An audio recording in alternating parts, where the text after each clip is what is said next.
al-Ansari, he sees him praying at Kuthban al-Ahmar, at the place in Sinai, in his grave, which is a proof of the Ahl Sunnah that the prophets are alive in their graves.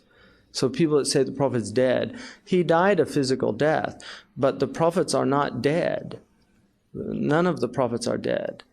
The prophets are alive. The shuhada are alive. Right? And then he met the other prophets. So if they were dead, how did he meet them? Because that's all Sahih Hadith. Like he met, first of all, he met them at the Bayt al-Maqdis, at the Masjid al-Aqsa. And they asked him to lead the prayer. In fact, Ibrahim alayhi salam, when the Prophet sallallahu alayhi wasallam, he said, أثنى الأنبياء على الله وكنت مثنيا. They were praising God and I was praising God. And one of the things that he said was, Alhamdulillah, Subhanaka, Ahmaduka, I'm praising you. And then he said, you made me a mercy to all the worlds. And Ibrahim said, Bihada fadilta alayna. By this, you have this preference. Is that your rahmah extends to all the worlds.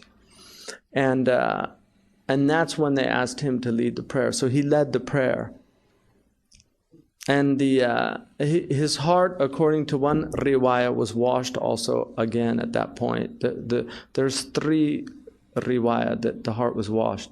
Now, the physical washing of his heart that took place when he was just a few years old. He was a little boy they were playing. He was playing with his nurse, his brother in nursing, أخوه في الرضاعة. And the little boy saw the 2 angels came and شق صدره, and he ran to tell Halima Sa'diyah what had happened. But what's interesting about that story is, again, it was something, the idea of taking a heart out and washing the heart, and was something just beyond imagination at that time. It's something that happens every day in our civilization. I mean, this is one of the things that سَنُرِيهِمْ آيَاتِنَا فِي الْآفَاقِ وَفِي أَنفُسِهِمْ حَتَّى يَتَبَيَّنَ لَهُمْ أَنَّهُ الْحَقُّ. We will continue to show them our signs until it becomes clear. But if you look at what happened, his heart was put into a basin of ice, which is what you do when you take a heart out. They put it on, they put it in some cool temperature to slow down the metabolic rate so that the cells don't die.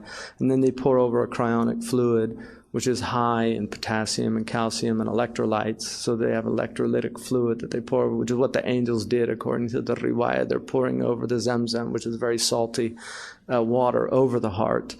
And then they put it back in his chest.